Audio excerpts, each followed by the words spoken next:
मैं सत्यनारायण मिश्र, संस्कृत आचार्य, सरस्वती शिशु मंदिर, station road, बाढ़। भैया बहन, आज मैं देववाणी संस्कृतम कक्षा षष्ठी 10वां पाठः नीति नवनीतम अत्यंत रुचिकर विषय बिंदु के साथ आप सबों के बीच उपस्थित हूँ। इस विषय बिंदु के अंतर्गत आज हम लोग प्रस्तुत पाठ का वाचन, शब्दार्थ, अन्वय एवं श्लोकों के अर्थ के बारे में जानेंगे। आरंभ करता हूँ। आप सभी ध्यानपूर्वक देखें, सुनें तथा समझें।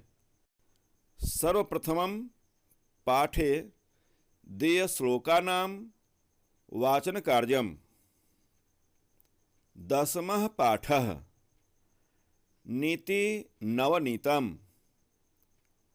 नमन्ति फलिनो वृक्षाः, नमन्ति गुणिनो जनाः, शुष्कवृक्षाश्च मूर्खाश्च न नमन्ति कदाचन।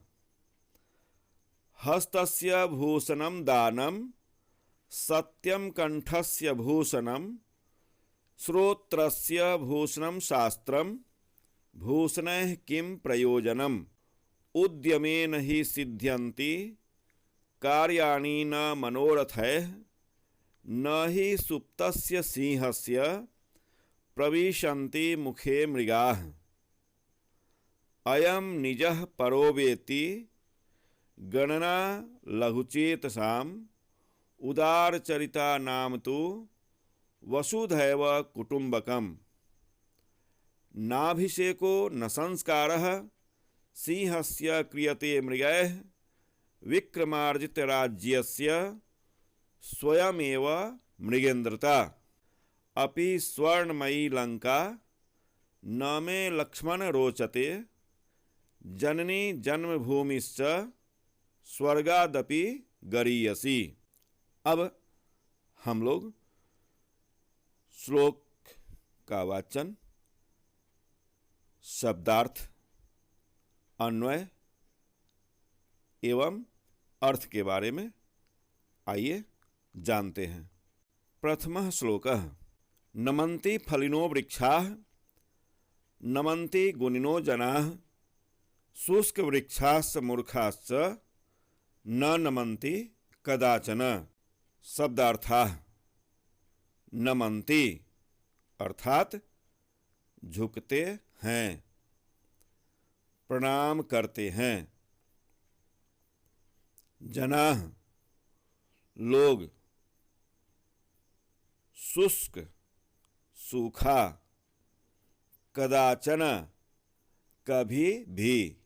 अन्वयः फलिनो वृक्षाः नमन्ति, गुणिनो जनाः नमन्ति, परं शुष्कवृक्षाश्च मूर्खाश्च कदाचन न नमन्ति। अर्थ, फल लगे हुए वृक्ष झुक जाते हैं, गुणी लोग भी झुक जाते हैं, लेकिन सूखा हुआ वृक्ष और मूर्ख लोग कभी भी नहीं झुकते हैं। द्वितीयः श्लोकः हस्तस्य भूषणं दानं, सत्यं कंठस्य भूषणं, श्रोत्रस्य भूषणं शास्त्रं, भूषणैः किं प्रयोजनम्। शब्दार्थाः भूषणम अर्थात आभूषण, गहना। श्रोत्रस्य कान का, शास्त्रम शास्त्र, भूषणैः आभूषणों का, किम क्या, प्रयोजनम प्रयोजन, आवश्यकता, जरूरत। अन्वयः हस्तस्य भूषणं दानं भवति, कंठस्य भूषणं सत्यं भवति, श्रोत्रस्य भूषणं शास्त्रं भवति, अन्यैः भूषणैः किम प्रयोजनम। अर्थ, हाथ का आभूषण दान होता है, कंठ का आभूषण सत्य वचन होता है, कान का आभूषण शास्त्र को सुनना होता है, अन्य आभूषणों की क्या आवश्यकता है। तृतीयः श्लोकः। उद्यमेन हि सिद्ध्यन्ति कार्याणि न मनोरथैः, न हि सुप्तस्य सिंहस्य प्रविशन्ति मुखे मृगाः। शब्दार्थः, उद्यमेन अर्थात परिश्रम से, ही सिद्ध्यन्ति सिद्ध होते हैं, मनोरथैः इच्छाओं से, कार्याणि कार्य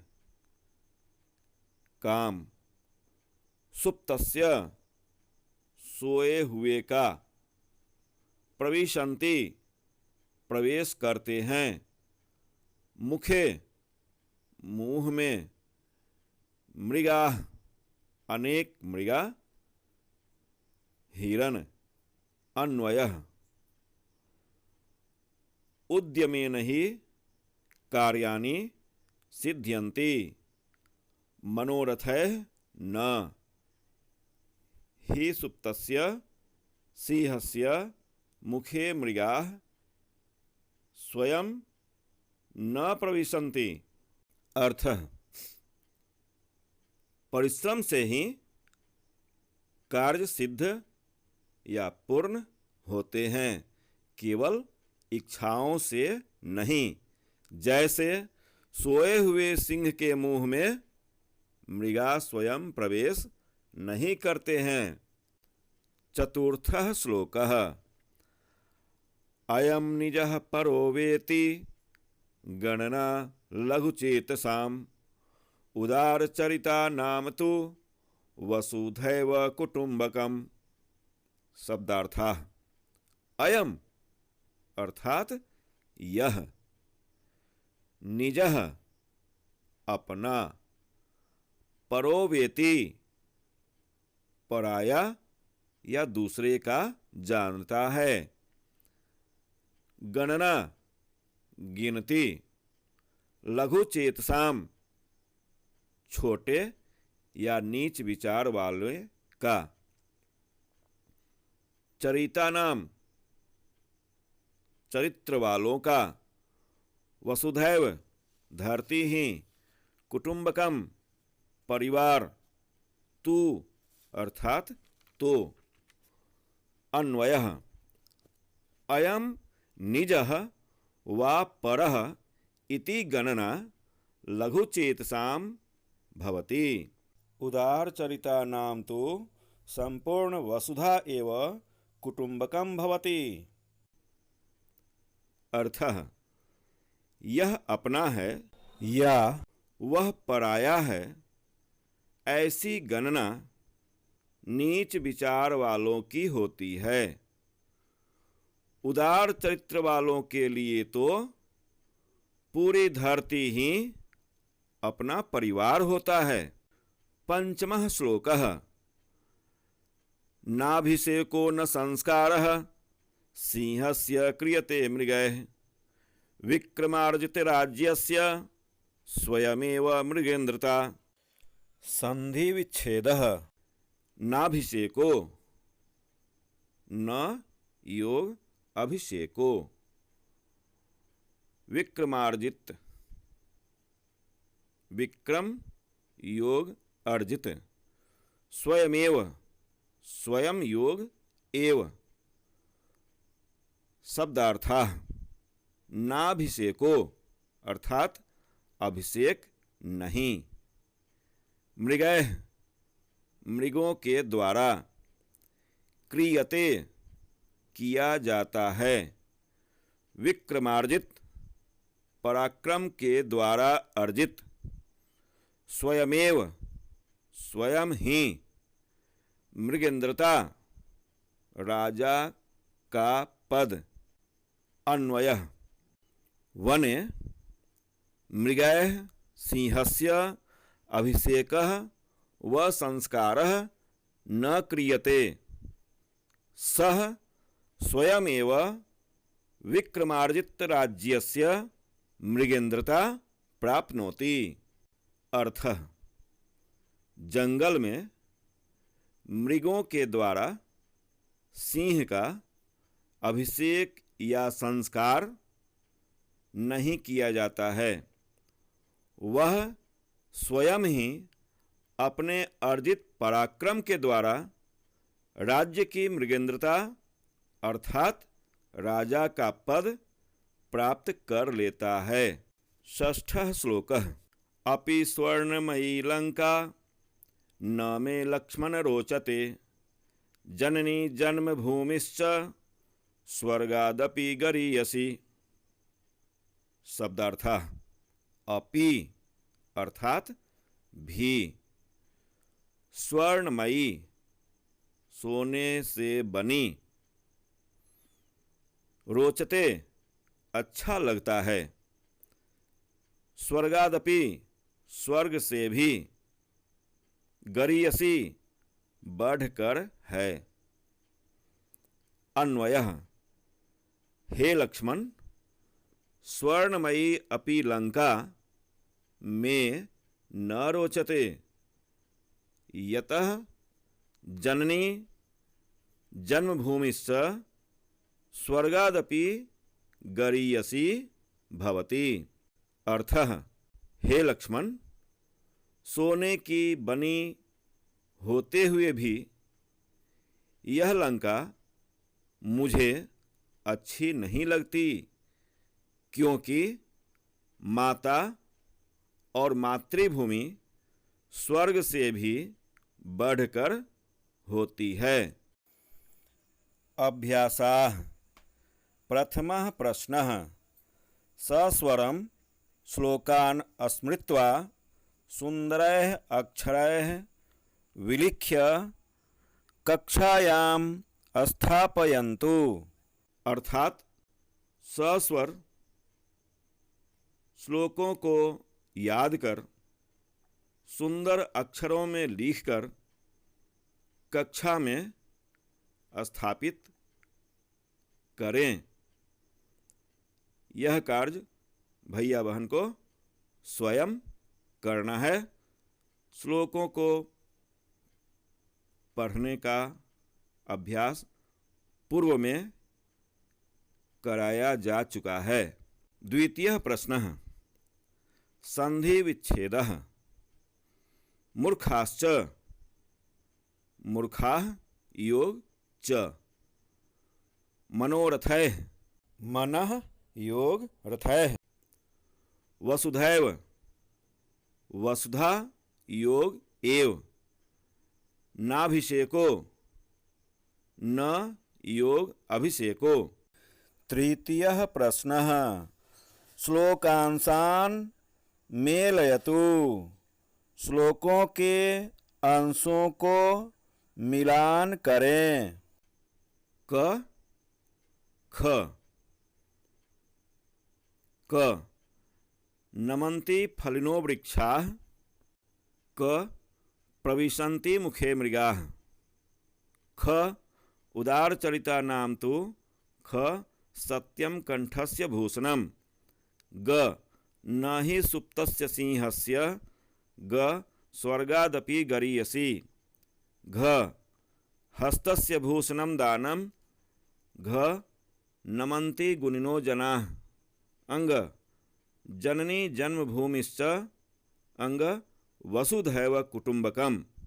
एतस्य प्रश्नस्य उत्तरम् क ख क नमन्ति फलिनो वृक्षाः। घ नमन्ति गुणिनो जनाः। ख उदारचरिता नाम तु अंग वसुधैव कुटुम्बकम्। ग न हि सुप्तस्य सिंहस्य क प्रविशन्ति मुखे मृगाः। घ हस्तस्य भूषणं दानं। ख सत्यं कंठस्य भूषणम्। अंग जननी जन्मभूमिश्च। ग स्वर्गादपि गरीयसी। चतुर्थः प्रश्नः शुद्ध कथनानां समक्षम आम अशुद्ध कथनानां समक्षम न इति लिखन्तु। अर्थात शुद्ध कथनों के सामने आम, अशुद्ध कथनों के सामने न, ऐसा लिखें। क शुष्क वृक्षाः नमन्ति न। ख श्रोत्रस्य भूषणं शास्त्रम् अस्ति आम। ग गुणिनो जनाः न नमन्ति न। घ उद्यमेन कार्याणि न सिद्ध्यन्ति न। अंग मृगैः सिंहस्य अभिषेकः न क्रियते आम। पंचमः प्रश्नः प्रश्नानाम् उत्तराणि लिखन्तु। प्रश्नों के उत्तर लिखें। क के नमन्ति फलिनो वृक्षाः च गुणिनो जनाः नमन्ति। ख कार्याणि कथं सिद्ध्यन्ति कार्याणि उद्यमेन सिद्ध्यन्ति। ग कंठस्य भूषणं किम् अस्ति कंठस्य भूषणं शास्त्रम् अस्ति। घ लघुचेतसां किं चिन्तनं भवति लघुचेतसाम् अयं निजः परो वेति चिन्तनं भवति। अंग स्वर्गादपि गरीयसी का अस्ति स्वर्गादपि गरीयसी जननी च जन्मभूमि अस्तः। षष्ठः प्रश्नः एतानि अधोलिखितानि रूपाणि पुनः पुनः पठतु। अर्थात इन नीचे लिखे गए रूपों को बार बार पढ़ें। मूल शब्दः एकवचनम द्विवचनम बहुवचनम। हस्त हस्तस्य हस्तयोः हस्तानां। कंठ कंठस्य कंठयोः कंठानां। श्रोत्र श्रोत्रस्य श्रोत्रयोः श्रोत्राणां। सिंह सिंहस्य सिंहयोः सिंहानां। राज्य राज्यस्य राज्ययोः राज्यानां। एतानि सर्वाणि रूपाणि अकारांत शब्दस्य षष्ठी विभक्तेः सन्ति। ये सभी रूप अकारांत शब्द के षष्ठी विभक्ति के हैं। सप्तमः प्रश्नः अधोलिखितानां क्रियापदानां एकवचने परिवर्तनं करोतु। नीचे लिखे गए क्रियापदों का एकवचन में परिवर्तन करें। नमन्ति प्रविशन्ति सिद्ध्यन्ति हसन्ति खेलन्ति। बहुवचनम एकवचनम नमन्ति नमति प्रविशन्ति प्रविशति सिद्ध्यन्ति सिद्ध्यति हसन्ति हसति खेलन्ति खेलति। भैया बहन, इस प्रकार से आज की यह प्रस्तुति संपन्न होती है। यदि आपको यह प्रस्तुति अच्छी लगे तो इस वीडियो को लाइक करें, अपने मित्रों के बीच अधिक से अधिक शेयर करें और इस चैनल को सब्सक्राइब करें। आगे फिर मैं नए नए वीडियो के साथ उपस्थित होता रहूँगा। तब तक के लिए धन्यवादः। नमो नमः। पुनर्मिलामः।